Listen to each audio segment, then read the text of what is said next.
Good morning. Hi, Carol Sue. Hey, good morning. How are you? I am excellent. Thank you. How are you? I'm hanging in there. Good. Anything new? No, not really. Not really. I have since I talked to you last, I have two new grandbabies. Really? Yes, born last week.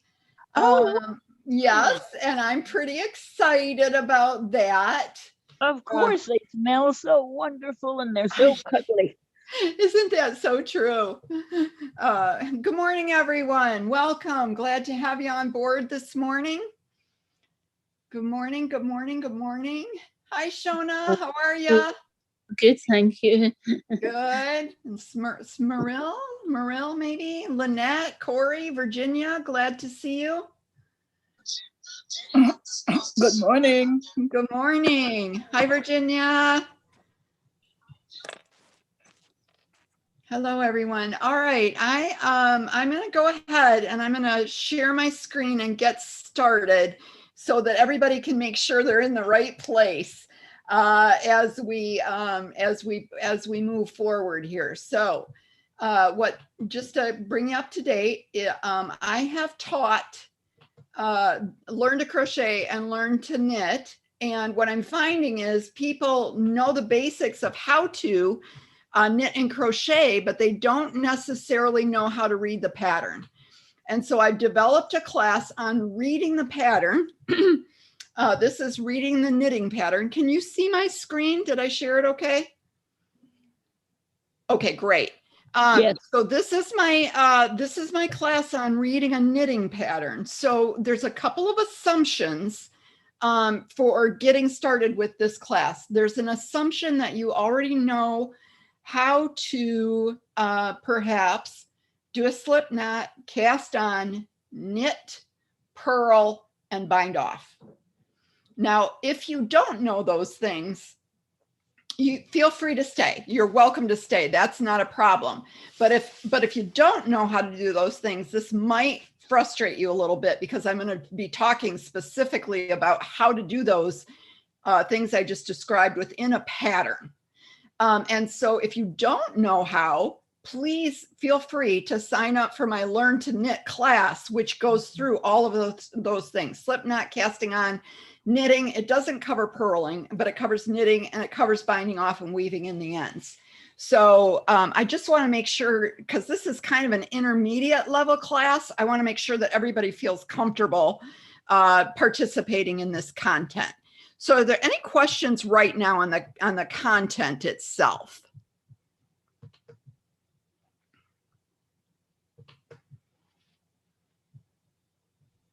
Okay, I'm going to go ahead and I'm going to introduce myself. I'm Sarah. I'm your Get Set Up guide for this class. I live in Everett, Michigan, although I'm coming to you today from my daughter's condo in Chicago. She had a baby a week ago tomorrow. So I'm enjoying being a grandma in between teaching classes. That's awfully precious. I spent 22 years in K-12 education, and I'm a recently retired elementary principal. Highlight of my career was spending 2 years with Michigan State University, helping schools in northern Michigan that were behind academically. I live by quotes. I don't know if you do, but I love this one. People do the best they can with what they know, and when they know better, they do better. That resonates with me because I am an anxious and lifelong learner. I love to learn. So when I ran across Get Set Up, excuse me, back in January on my Facebook feed, I started taking classes, saw that they were really working to develop learning for older adults, and I just fell in love with the idea. And lo and behold, here I am, a guide. So I'm glad to be part of the process. I think they probably feel the same way I do about people learning and doing better as they learn more. So Get Set Up can help you learn useful skills from me, and I learn from you for sure. Ideally, we can see you when the cameras are on. And let me just tell you, for me personally, when I'm teaching a craft class, it's very helpful to me to be able to see your face, because I can read your confusion and know that I need to slow down or go over something again. So, but obviously if your camera's off, that's fine. That's okay.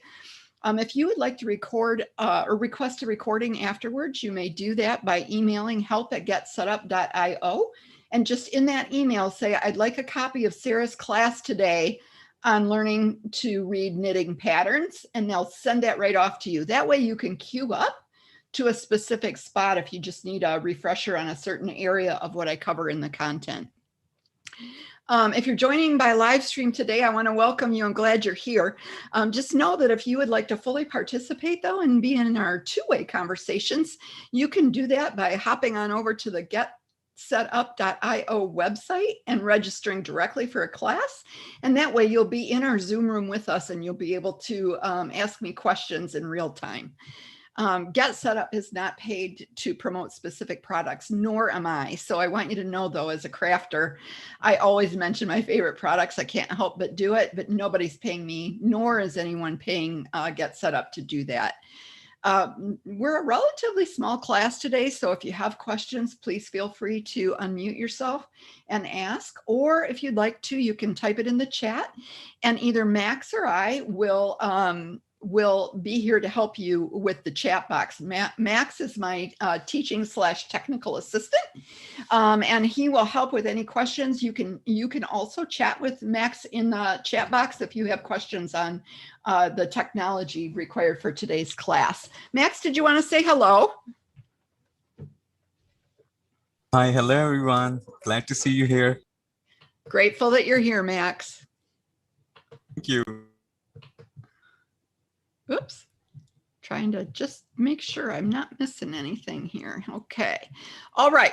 So what we're going to cover today, whoops, sorry. Didn't mean to do that. Let me go backwards. Oh, nuts. Sorry. So sorry. What we're going to cover today is we're going to cover the parts of a pattern. In other words, what you can expect to see when you see a knitting pattern.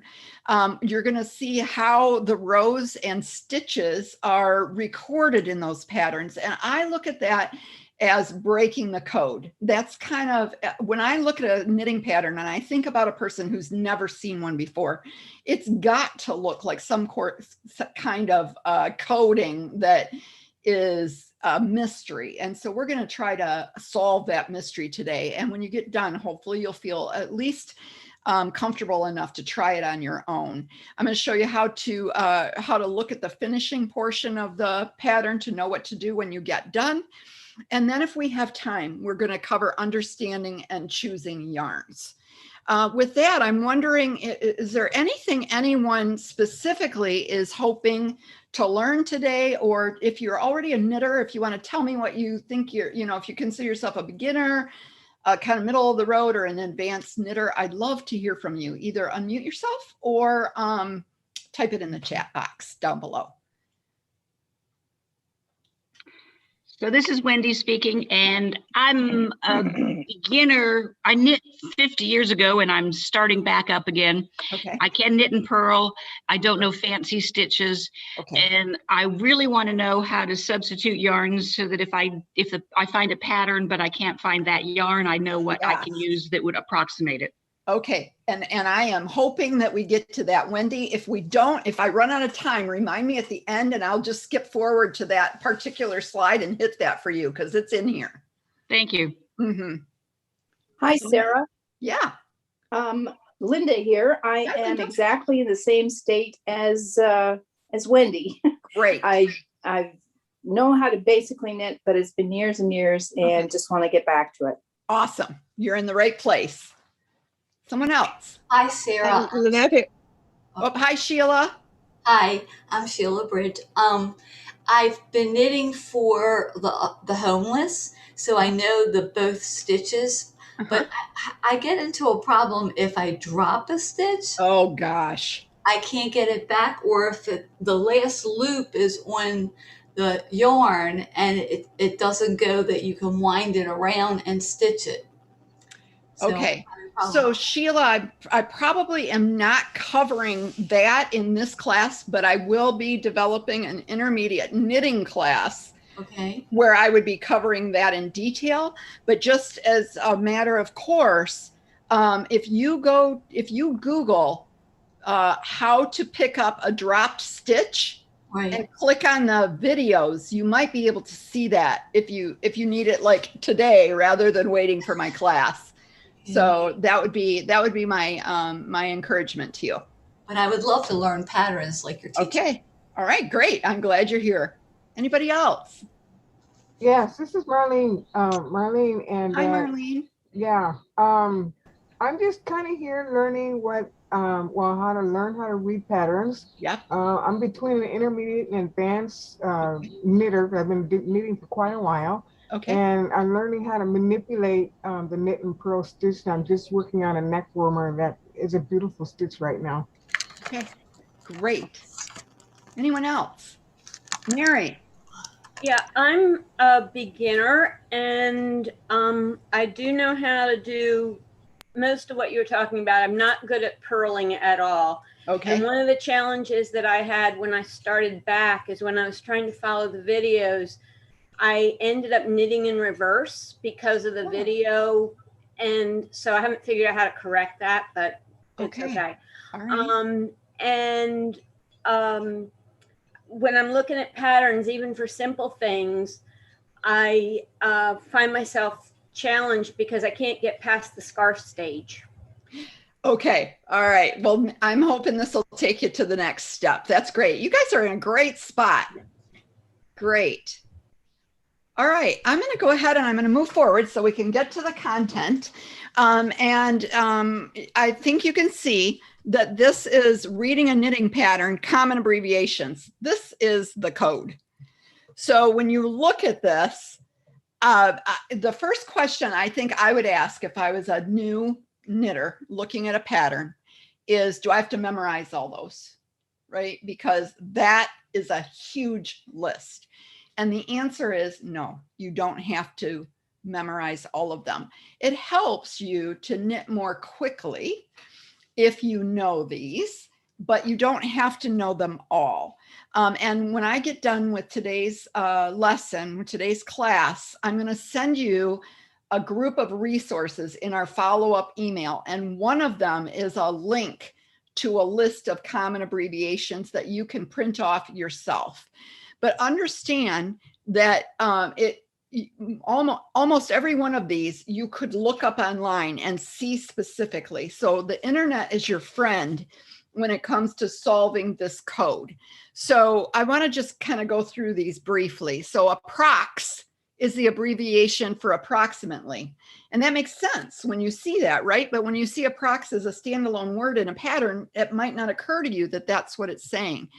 Beginning is the BEG is the common abbreviation for begin or beginning.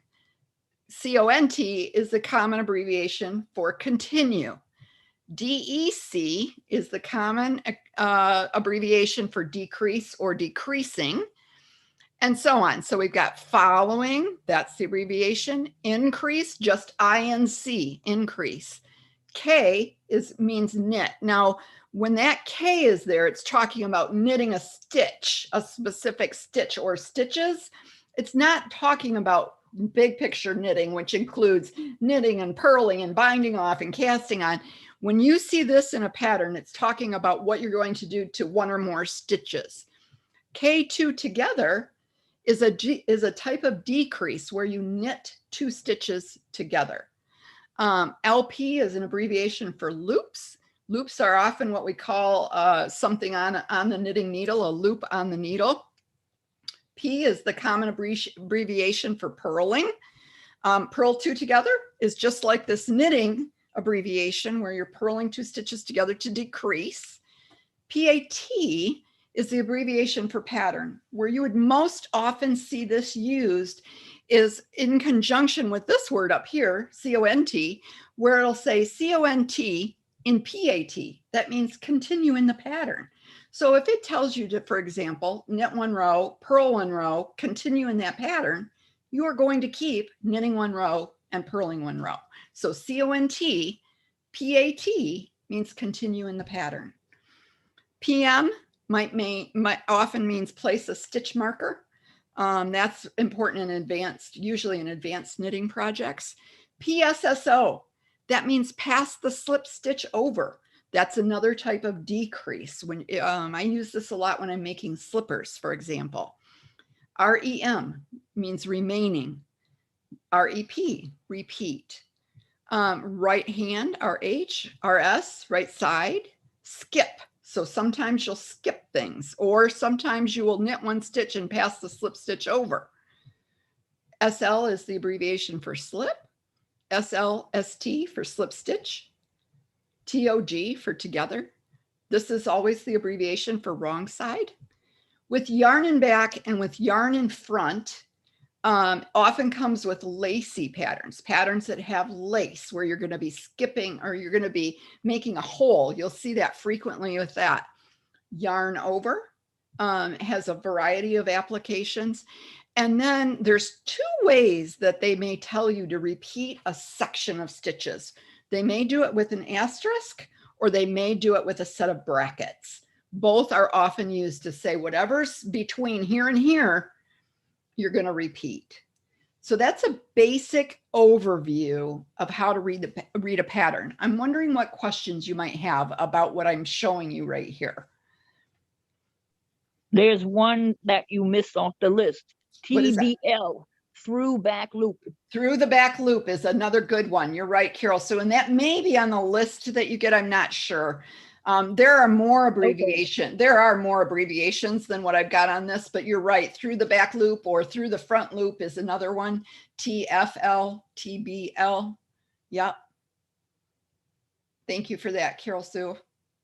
Other questions or comments?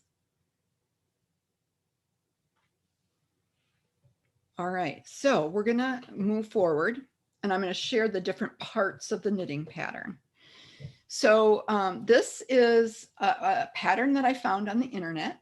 When I send you resources afterwards, the link to this free pattern is in there. So if you decide this is a way that you would like to practice your own knitting work, you can download this and do it. Now, why I chose this is you can see from the photo, every block is different. So it gives you a lot of practice with a lot of different types of stitches. Or let's say that you just like one pattern, you could make that block over and over again, sew it together and make an Afghan, or you could do any one of these as a standalone dishcloth using cotton yarn. So that's why I chose this. I do love the Yarnspirations website. They have a tremendous amount of resources. So, you know, feel free to go there and take a look sometime if you'd like. They're wonderful and they break it down very well. So I'm going to show you 3 pages. Let me see. I'm going to show you 3 pages to this pattern. So those are the 3 pages and we're going to go through this bit by bit. And so I'm going to introduce this first page and then I'm going to ask anyone if they would like to kind of try to identify what I'm talking about. So let's just see if we can do that together. So one of the things that all patterns have in common are title. And in this case, the title's right here. This is the Bernay, I think it's pronounced Bernay, not 100% sure.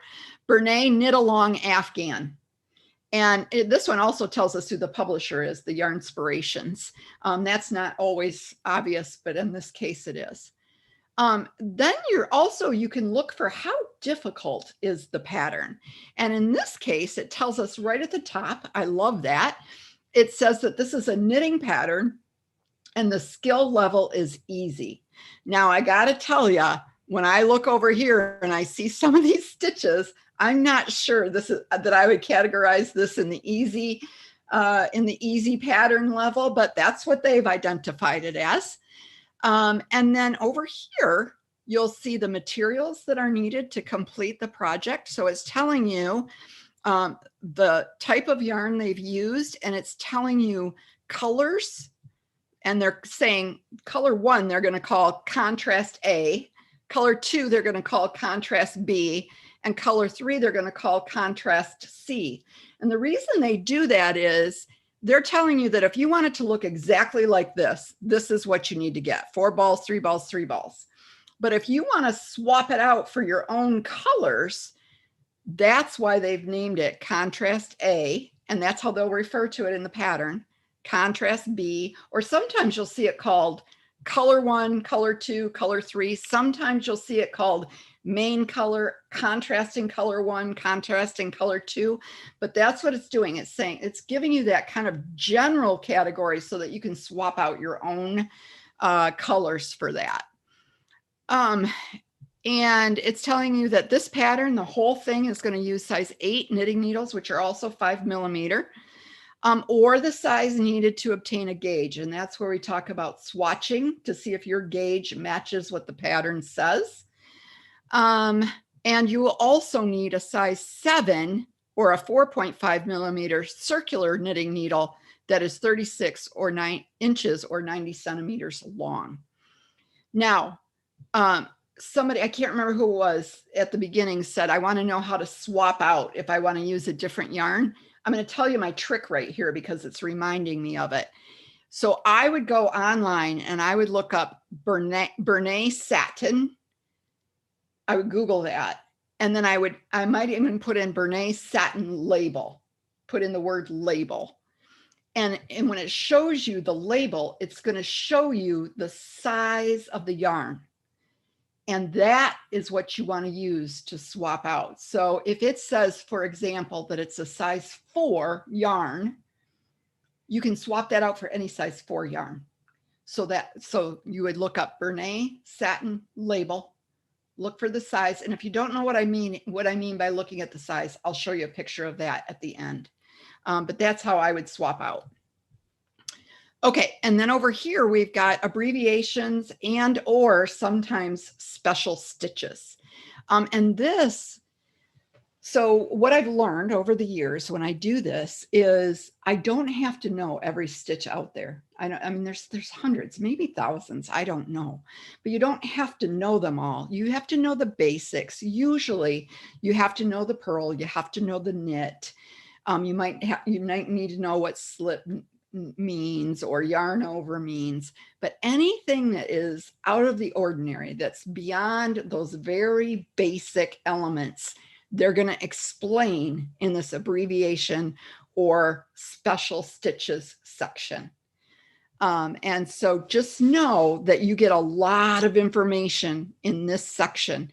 And this one I loved because it's very explicit. Not only does it tell you the name or the code, like this C6F, it tells you what it means is slip the next 3 stitches onto a cable needle and leave at the front of the work. So you're going to pull it to the front, you're going to knit 3, and then you're going to knit the 3 off the cable needle. So it's very explicit in telling you how to do that, which I find to be very helpful.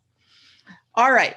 So what I'm wondering is, with a show of hands, with a show of fingers, or actually show of hands, or if you want to type it in the chat box, tell me, can you find the title of this pattern? Yes, yes? Or how about this? Yes or no? Thumbs up or thumbs down?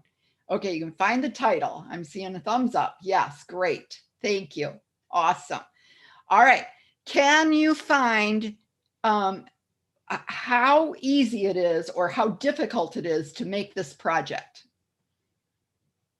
Good, great. Okay, I think you're getting it. If I asked you what a T5B is, could you find that? A T5B.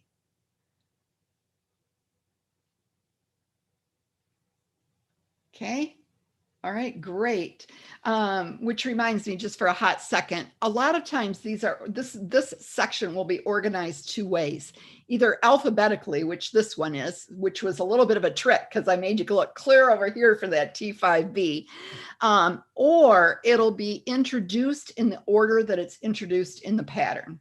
So I've seen it both ways. I personally like it. Well, this has got a lot, so the alphabetical order is helpful, but I like it when it's the next thing in line that I'm going to need as I'm working through the pattern.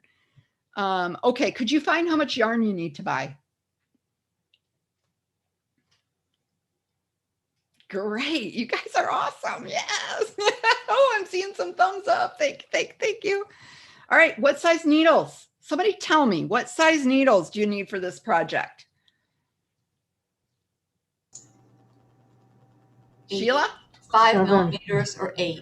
Yep. Mm. And there's another needle too. Did you see that? Yeah, Circular it's the needle. circular needle, 36 inches. Perfect. All right. Great. Okay. So this now is the pattern. We're still getting some introductory information here with the measurements in the gauge. And then we're getting into the instructions section. And I want to tell you that if it doesn't have photos and you, I think you need photos. You know, photos really make a big difference because it gives you a good idea if you're on the right track. So this is going to tell us that if you put this together if you make all of their blocks and put it together the way they tell you to finish it, that it's going to be approximately 42 inches wide by 50 inches long.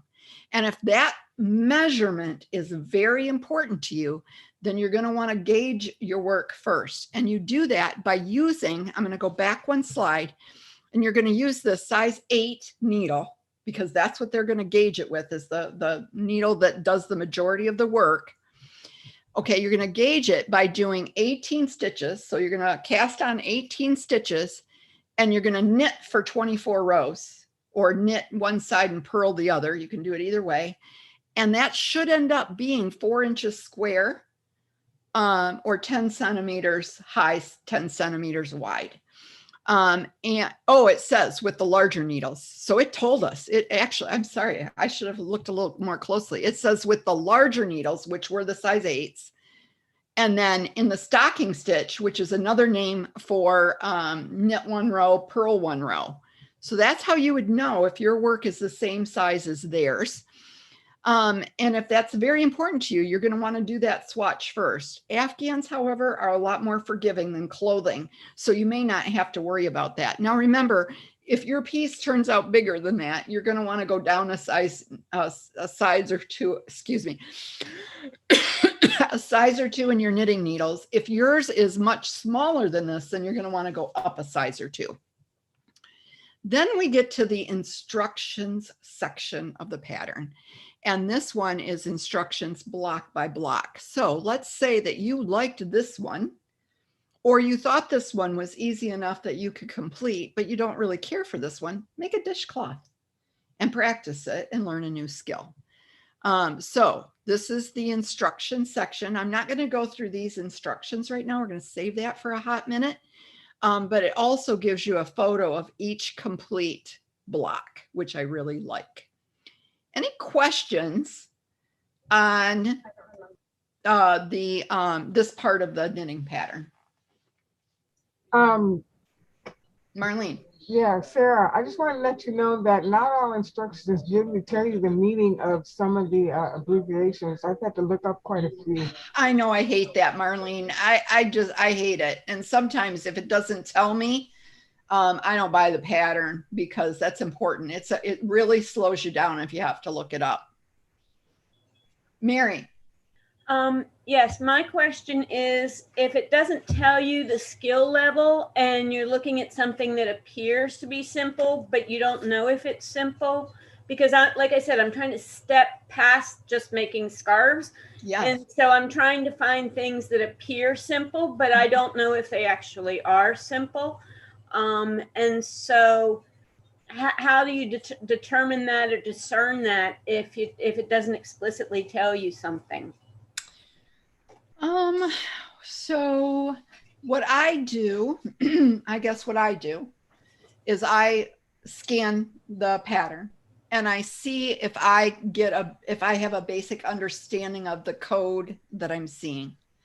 Right. So let me just go ahead for just 1 second. Let me just look at, oh, this one's still not too bad. Look at, yeah, actually, let's do that one. So if you see this pattern right here, it's got a lot of code in it. WYIBs, SL1 purlwise. You know, I might look at that and say, I'm going to figure this out, darn it, no matter what. And I'm going to try it. Or I'm going to say, you know, I don't think I'm ready for that yet. But, I know I can knit. I know I can purl. I know, and so I think I look at that code first. Then I look to see, is the pattern going to help me? Because like Marlene just said, if you look at that and they don't tell you what WYIB SL1 purlwise is, and you have to look it up, that's frustrating, right? And so that's another kind of a tip I use. And then I also look at the picture of it. So like I know from looking at this that this is a knit stitch, and this is a knit 1 row, purl 1 row, and I know this is garter stitch. I'm pretty confident that I can do both of those. So that also is another hint as to whether I think I might be able to take something on or not. Does anybody else have any tips or ways they gauge Mary's question? That's a great question, Mary, by the way.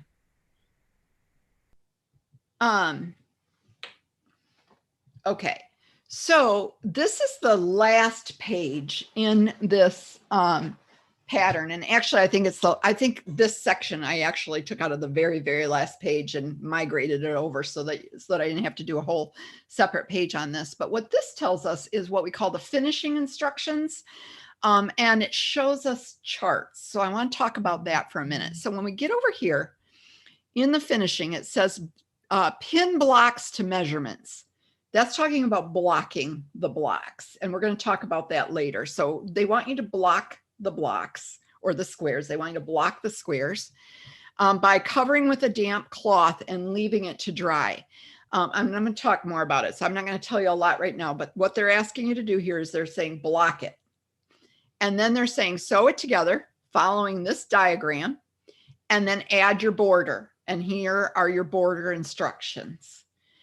Also in this particular pattern, and not all patterns do this, if you have learned to knit by chart rather than knitting by written instructions, this is a chart for making block 1, and it's telling you that if it's empty, you should be knitting on the right side and purling on the wrong side. If it has a minus sign in it, it's telling you to purl on the right side and knit on the wrong side. And that's what's giving you that kind of in and out texture that is shown on that block.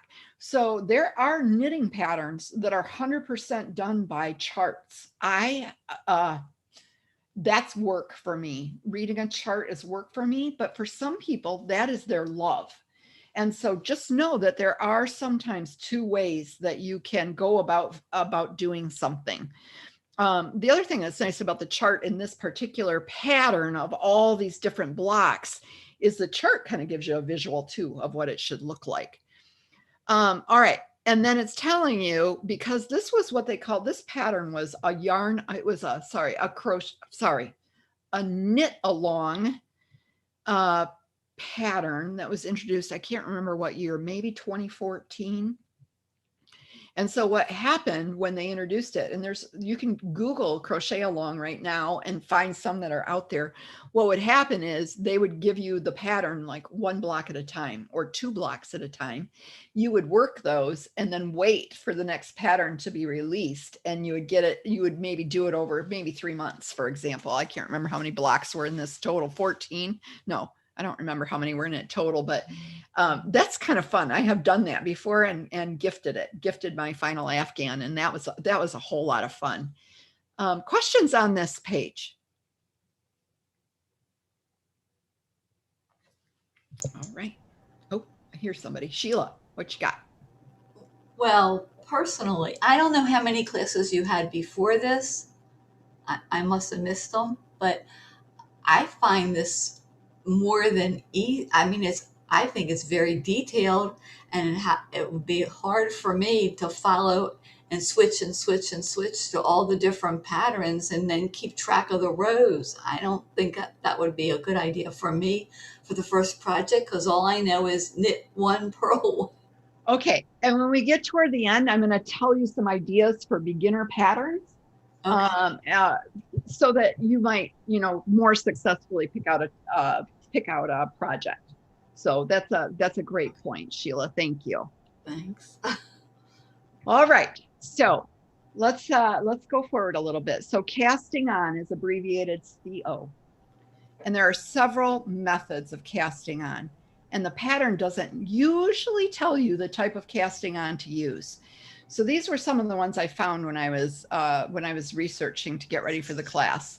There's the single tail cast on, there's the knit cast on, there's the wrap cast on, there's the cable cast on, and there's the long tail cast on. So in my Learn to Knit class, I use and demonstrate the long tail cast on.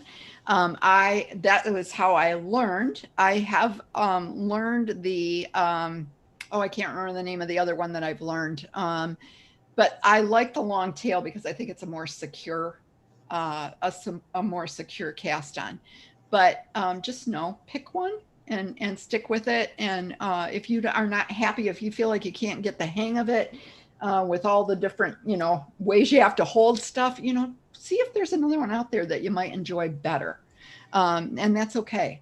It is assumed when you start a knitting pattern that you're going to begin your cast on process with a slip knot. You're going to put a slip knot on your needle first. This is a tip. If you are struggling with making your stitches loose enough when you cast on over 2 needles. In other words, hold on, I'm going to grab my needles. In other words, you put your needles alongside each other like this, and you cast on over the 2 needles. And then when you get all done casting on a whole row, you pull one of the needles out, and that keeps them nice and loose. And you don't have to worry about it pulling your work in when you get done. So that's just a little tip.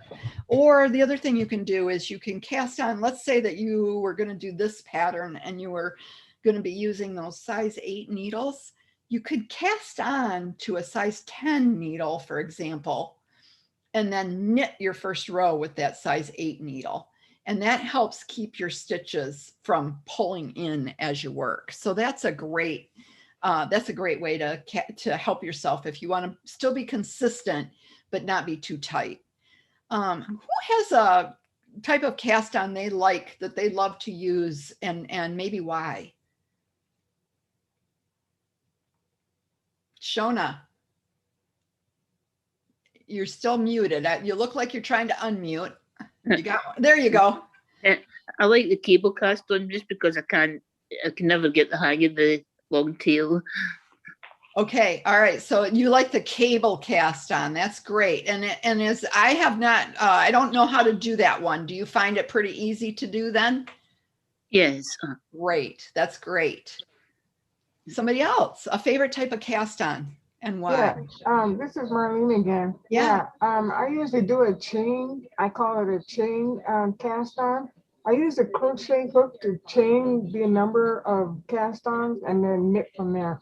I've heard of that, Marlene. I've never tried it, but I've heard of that. I think I would like that too. Do you feel like you would need to know how to use a crochet needle before you could do that type of cast on? What was that again? Do you feel like you would need to know how to crochet to be able to do that type of cast on? Not really. I mean, okay. I did it because I had a trouble doing the tail. Yeah. And so I look at the Europeans a lot, and they do things I realize different than we do. So I use the chain until I could learn how to do the tail. Nice. That's great. Virginia, did I see your hand up? Yes. I learned by this knit cast on, not knowing that was the title of it, but that's how I was shown. Because when I was done with the number count of how many stitches to place, that was counted as my first row. Oh, I did not know that. That's kind of a neat little tip. And this knit cast on, I'm noticing that title. Yeah. Okay, great. All right, so that's the cast on. Carol Sue, did you want to add something? Yes, for long tail cast on, what I do is I take two skeins of yarn, make 2 taken slip knots, and then just keep going along and putting the stitches on. Then when I get the correct number of taken stitches, I take and leave a little bit of a tail, taken basically on one end, snip the other, and then go about my business.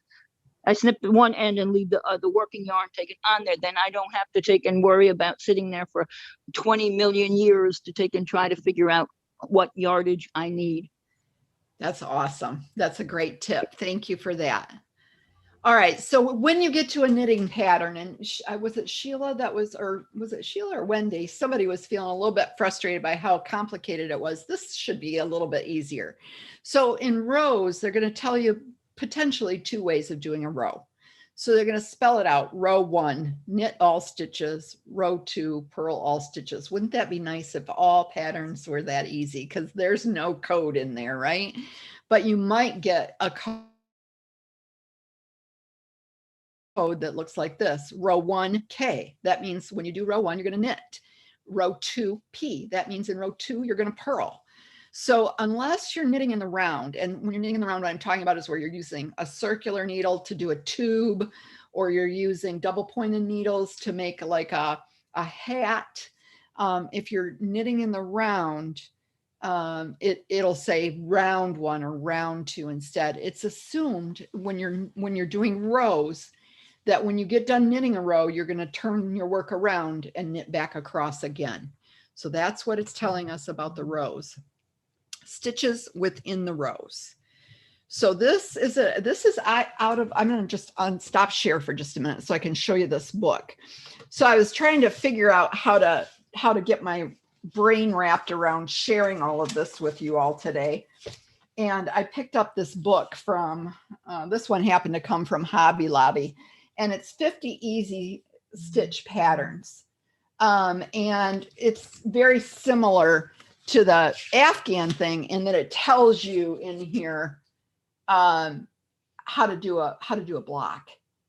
And that's what I'm going to share with you next. So I'm not sure who it was that was saying this seems difficult. Was it Mary? Mary, was it you that said this seemed difficult? Yeah. So something like this might be helpful to you. And then practicing on dishcloths, this idea on dishcloths. I found that a good size for a dishcloth is using cotton yarn, size 4, size 8 needles, and casting on around 40 stitches, and then working it until it's square. And so you can go online and find this same idea, some easy stitch patterns, and that might be a great next step. Anything in here could be made into a dishcloth, or you could, cast on more stitches and make it into a whole Afghan. It's a great book. And if you walked into like a Joann's or a Hobby Lobby or a Michael's, they have lots of these learn to knit easy books. This one happened to be $13. The first one I picked up was only $8, but it only had 20 patterns in it, and I wanted more to choose from. So here's an example, and Mary, I'd be curious to know if you think you could do this one.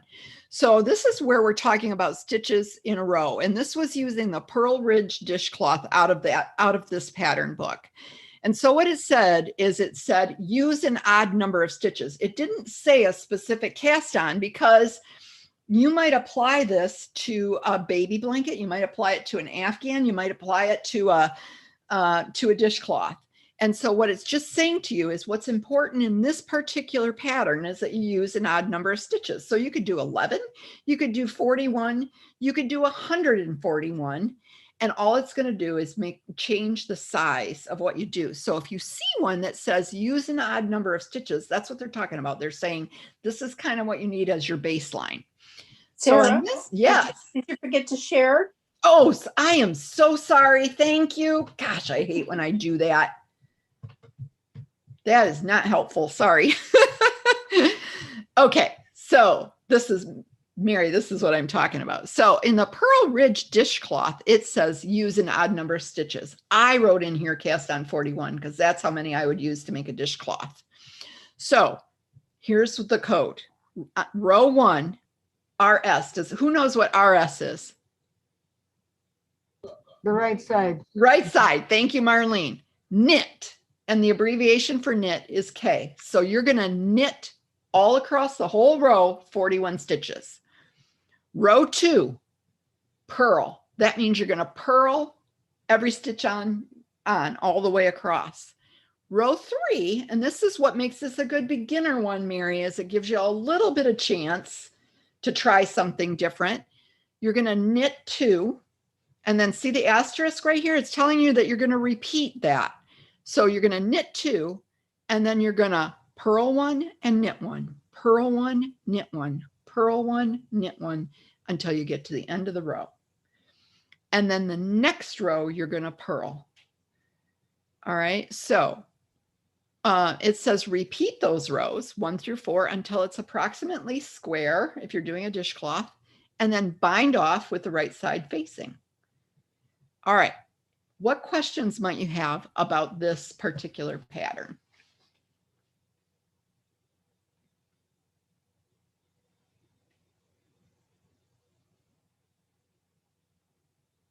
I'm watching Mary. I'm watching Mary really close to see if she can understand it. That's why I love cameras on, because I can tell she's really thinking through, can I do this or not? You're muted, hon. I guess the thing that I'm baffled by is still that asterisk. So am I repeating the purl 1, knit 1? So I'm going to do 2 knit stitches, and then I'm going to purl 1, knit 1 from there on to the end. Right. So let's say you have 41 stitches. Okay. Let me break it down for you. You've got 41 stitches. You're going to knit the first 2. And that's because they want you to have an edge, right? So you knit 2. And then I'm going to show you, look, you see the asterisk here and the semicolon here? See the semicolon? That's telling you that whatever happens in between here, and another pattern might use brackets instead of the asterisk and the semicolon. You're going to repeat that from there to the end. So in this case, you're going to knit 2, and then you're going to purl 1, knit 1, purl 1, knit 1 for the remaining 39 stitches. Okay. Now, Mary, let me just ask you real quick. Have you ever done purl 1 and knit 1 in the same row? No. So moving the thread between is the trick. So I'm going to try this. I haven't done this live before. I want to just try this for a minute, if you guys would bear with me. I want to switch my cameras, and I'm going to use my my overhead camera. And this is such an important basic of switching stitches within the same row that I think it bears sharing it. So can you see this at all? If I hold it right, let me get it the right way. Let me get my camera the right way. All right. So you're going to knit 2, right? It says to knit 2 first. So I'm going to knit 2. Okay, now what's the next thing I'm going to do? Then I'm going to do the knit 1, purl 1 all the way to the end. I'm going to purl 1 first. Purl 1, knit 1. Yep. So watch. This is what I wanted to make sure that you could see. Before I purl, I have to bring my yarn to the front. And then I'm going to purl the next stitch. And then I'm going to, between the needles, move my yarn to the back, knit the next stitch. Move my yarn to the front, knit the next stitch, or purl the next stitch. If I did not do that, I would be pulling my yarn over the needle, and I would be adding stitches every single time. Right. So that's the trick. Okay. Okay. All right. I'm going to unshare. I'm going to take that back off, go back to my other camera. Yes. Okay. And I'm going to share again.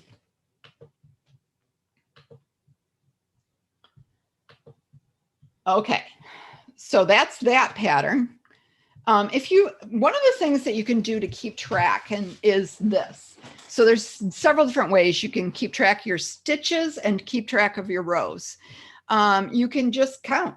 and make sure you've got the right number on your needle every time. So Mary, if you got done with that last row and suddenly you had 53 stitches on there, you would know you didn't put your yarn between like you should have. So I typically use those little things that you, the little circular things about every 5 to 10 stitches, so I don't get lost. Yes, that's a great strategy. You know, what I do is depending on how complicated the pattern is, I check every 10 rows or so. I backtrack if I need to. You can use, these are samples of different ways that you can mark your stitches. Are you talking about these, Mary, right here? The little circles right here. And then knowing how to recognize your stitches and your types of stitches in your rows. And then, you know, look at your finishing steps at the end of the project when you get done. So here's another example of some special stitches. This is out of that same book. So it's telling us in this case that we need multiples of 4 plus 7. What that means is if I'm going to do a dishcloth, and remember I said around 40 stitches is what I want, I'm going to do a multiple of 4. So I decided 32 plus 7, because that's probably what they're giving me for the borders. That's why that plus 7 is there. So I'm going to cast on 39 for this particular pattern. Okay, now I'm going to read you the code. Row 1, wrong side. Here's the asterisk. Knit 3, purl 1, semicolon.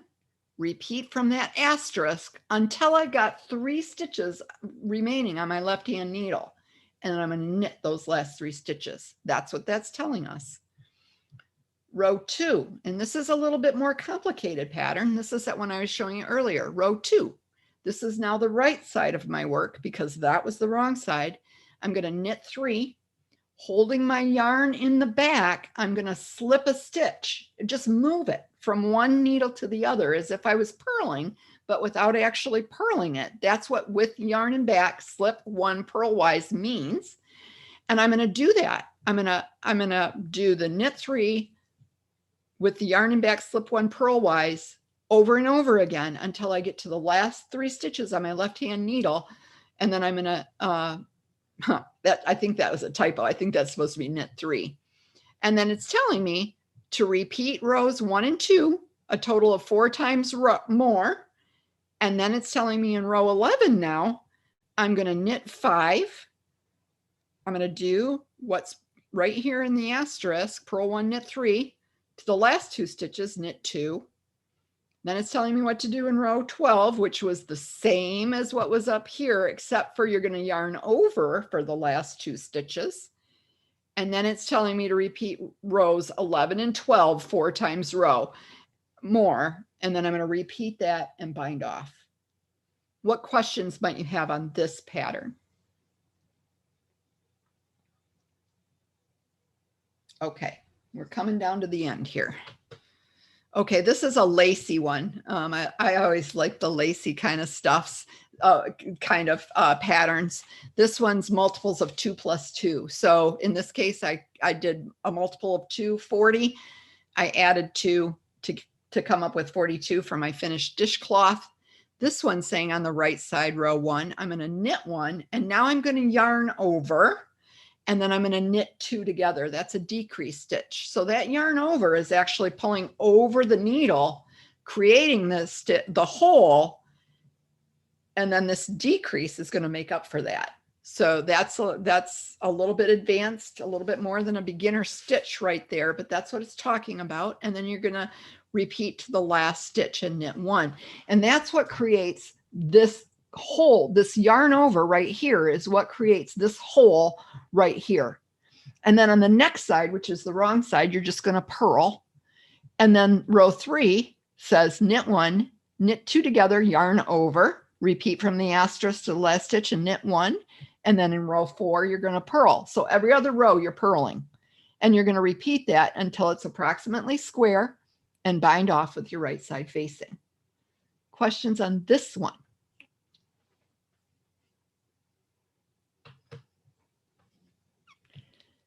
Okay, when you look at the finishing part of the pattern, it can give you several things. It's going to maybe tell you how to bind off. It might say bind off knitwise, which means you're going to do it as if you're knitting. It might say bind off purlwise, which means you're going to bind it off using the purl stitch. It's going to probably tell you to weave in the ends. It's going to tell you whether you need to block your work or not. The one that I like, the one that I use most often when I block, is I will pin to a surface. A lot of times if it's a bigger project like a sweater, I'll actually do this on my carpet in my bedroom or a corner of the living room. I use those T-shaped sewing pins and I pin it in. That holds the work down good. If you use like a dressmaker pin, the head isn't big enough to hold it. So those T-pins are nice. Read your label on your yarn before you block it, because like, for example, if this was 100% wool and I blocked it, it might, with a steamer, it might shrink it. So make sure you know what your yarn will allow you to do. So you're going to steam it with a steamer or a steam iron without touching the stitches themselves. If it was acrylic, that could melt it. So you don't want to actually put an iron right down on it. Or you can spray it with a spray bottle of water, or you can lay a damp cloth over the top of it and let it dry flat. And then you remove your pins and you're ready to sew it together. Blocking, I don't find blocking necessary as much anymore. I don't think a lot of patterns call for blocking as like they used to, and I'm not quite sure why, but I don't block as much as I used to. If you were going to look up, there's so many free knitting patterns online. It's not even funny. I'm going to share some links with you to some of the ones that I found while I was doing research for this, getting ready for this class. But scarves, blankets, placemats, table runners, wall hangings, pillow covers, and dishcloths are all great beginner projects. I don't have the time that I was hoping to have to go through the yarns, but Marlene, I almost think it was you that asked this question a few weeks ago. Were you the one with the allergies? Yes. Okay, I thought so. So I did a little research. You made me curious, and I did a little research, and I found out that there's really 3 types. There's animal fibers, which those are like your wools and your, the wools that are made from animals. And then there's the plant fibers like bamboo. I can't think of any of the others off the top of my head, but bamboo would fall into that plant fiber. And then there's the synthetics like your acrylics. And then there's blends. The animal fibers are probably going to be the ones that are most highly, you're going to be most highly allergic to, those wools and wool blends. But the plant fibers would be the next in line, and then the synthetics should be the least allergenic of all of them. But your label is going to tell you that. I'm going to give you the link to this chart when I send you resources afterwards, but it talks about each one of, when I was saying, look at your label for the size to swap it out. I can't remember who answered that or asked that question. But remember I said I Google it online and I Google the label. I look for what the number is telling me how thin or thick the yarn strand is. And that's what I would swap it out for. So if it says to use a 2 or a fine, any two, when it's talking about like how big around the strand itself is, any 2 should work for that pattern. Now, is that foolproof? No, but it's a lot better. And that's where you want to swatch it, right? You want to swatch it and gauge it. All right, I am going to skip through this part because we are at the end. Here's some examples of yarn storage. These are all the resources I'm going to be sending you. When we get done, and I'll take care of that yet today. So I want to thank you for being here. This is my first time teaching this class, so getting my timing right is a little bit challenging. Know that you can email Liz at Get Set Up and tell her what you liked or didn't like. She loves to hear from our learners. I do teach a learn to knit, learn to crochet. Tomorrow I'm doing a learn to read crochet pattern class, my first time teaching that one.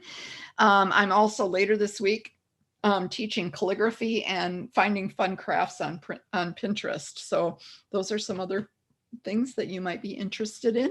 Afterwards, you'll get class notes via email from me if you're here in the Zoom room with me. If you're a live learner, unfortunately, you aren't able to access this particular piece.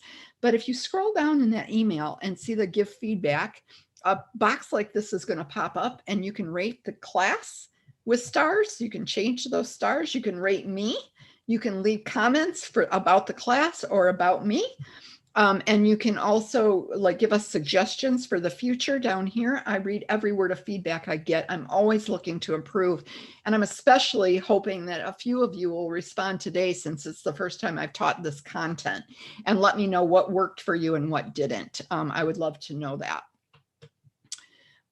When you sign up for a class, you can invite a friend. That's how we grow. We'd love to have you here.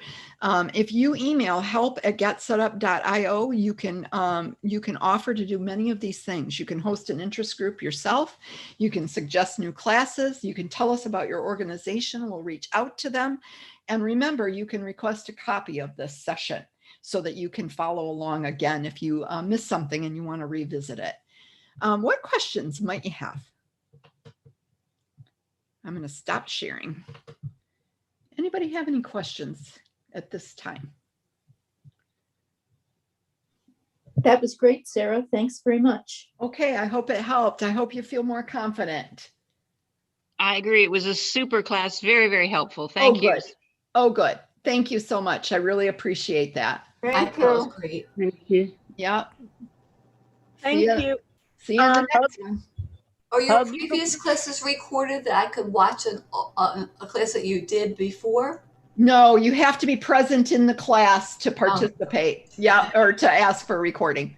Yeah, it's a privacy thing. So just look for me. Okay. Join me again. Thanks so much. You're welcome so much. Will you be doing other classes? I'm sorry. What was that? But will you be doing other classes on knitting? On knitting. I'm developing an intermediate one. It's just not ready to launch yet. Oh, lovely. Thank you. Great. Thanks for joining me today. Hug your grandbaby. Oh, thanks, Carol Sue. I'm just so in love with those little baby girls. Give them a baby girl extra kisses. Oh, I will. I'll give her one for you. Mary, did you have a question? Yes.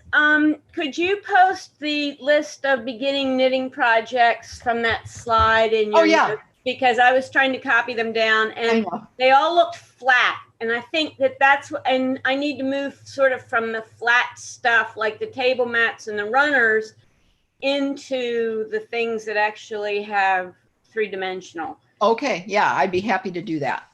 Thanks. Thanks for joining me today.